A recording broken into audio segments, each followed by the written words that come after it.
Hello and welcome to In the Light, Growing Your Soul with me, Anna Isabel, for part two of my conversation with the wonderful Cheryl Page. And it's something very odd happened. So we ended our conversation abruptly yesterday because, well, you lost your internet connection. So after lots of panic on both sides, we gave up and decided to call it a day and start again today. But what we were discussing was the importance of knowing that we have friends amongst us in the spirit world who are actually, so this is why some people refer to them as guides, because it's kind of their job to help us Yes. on our mission here. And you were saying that all we have to do is ask for help. And I was about to say, when we do, it's magical because there's such a clear interaction between what we're asking for when we start noticing things that are being given to us. Would you agree? I would agree. And I would say that there's a mechanism of action. There's sort of an A plus B equals C. So prayer is asking and thanking. Meditation is listening. So first you ask, but then you got to be quiet and you've got to listen. You've got to pay attention for the answer. Because the answer, it would be lovely if it was a phone call. Hello, this is Nikola Tesla. I'd like to have a chat with you this afternoon. But it's not always that clear. So we have to pay attention for the nuanced way that spirit tends to communicate. But A is asking, then you have to listen. You have to get into a quiet place. And then that drives the outcome, which is the fruit comes in the, you can't just ask and not listen or you miss it. And you can be listening for it and waiting for it, but if you didn't ask, then it's essentially, if you're at my, sorry, I have a hair flying in my face. They're on the other side of the door. If they've knocked, you still have to open it. Knock and it shall be open. You have to ask and you shall receive, knock and it shall be opened unto you. Right? That's scripture, but it's still the message. You have to ask, and then you got to open the door when we knock. There's So a reason. There's a reason why it's scripture. exactly. Yes, the clues are hidden in plain sight. And I find that there are some people, this is slightly off topic, but I think it applies, is that we live in a society now where too often people are, well, they might say, I'm spiritual, I'm not religious. And that's fine. But if you close the door on some of the secrets that were, because 2000 years ago nobody was spiritual and not religious, you know what I mean? Like it was described in a different way, and so the secrets and some of the tools and the keys are embedded in scriptural text. It just, don't close your mind to anything.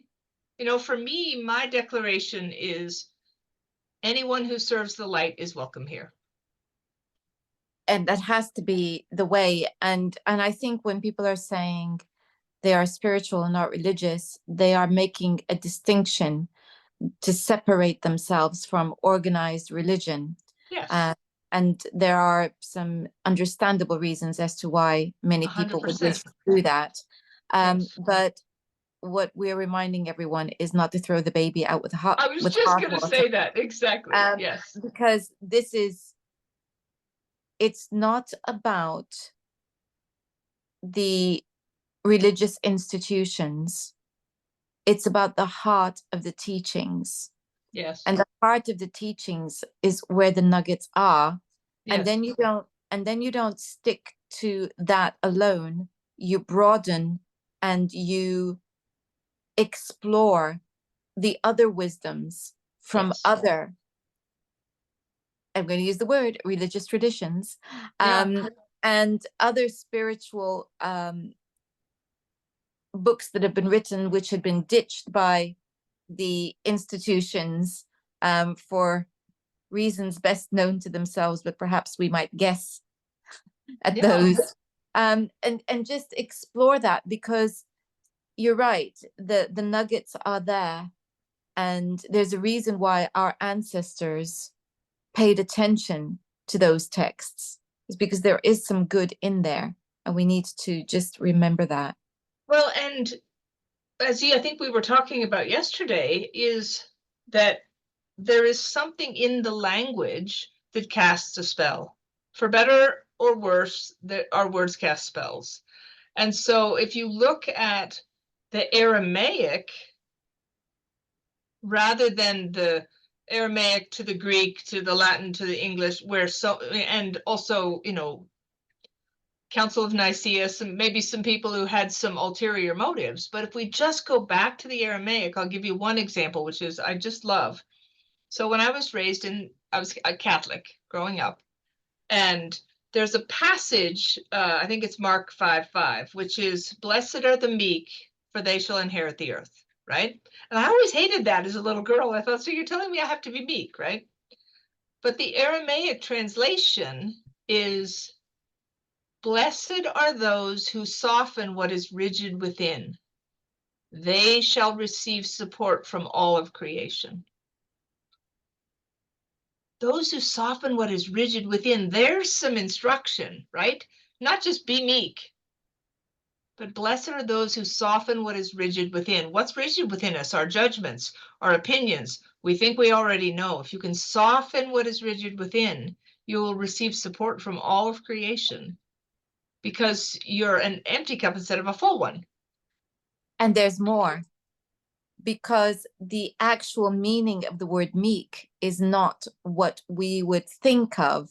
Exactly. It's about being in your power, being in your strength. And it literally means, kind of having your sword sheathed.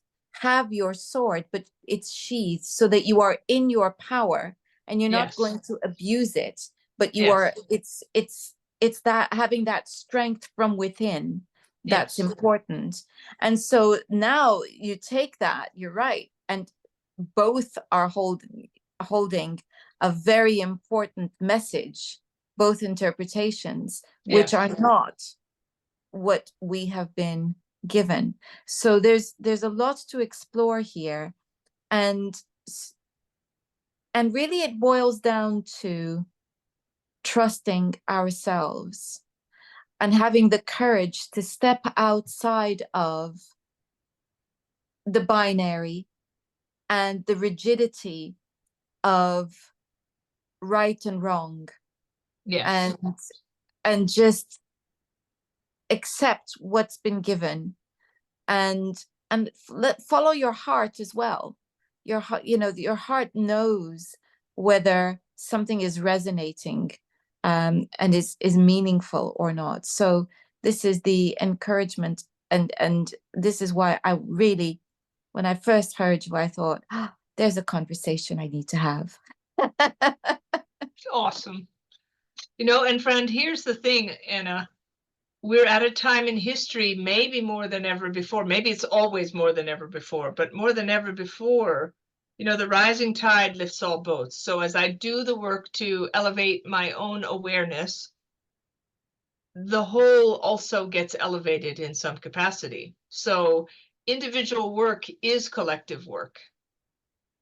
And it's so important that we soften what is rigid within and stay open. Like you offered the distinction of the definition of meek. But the problem is, if I'm Betty in a diner in Indiana and I don't understand anything but what I think that meek means, then it is lost on me. It's not that it's not there embedded in that text.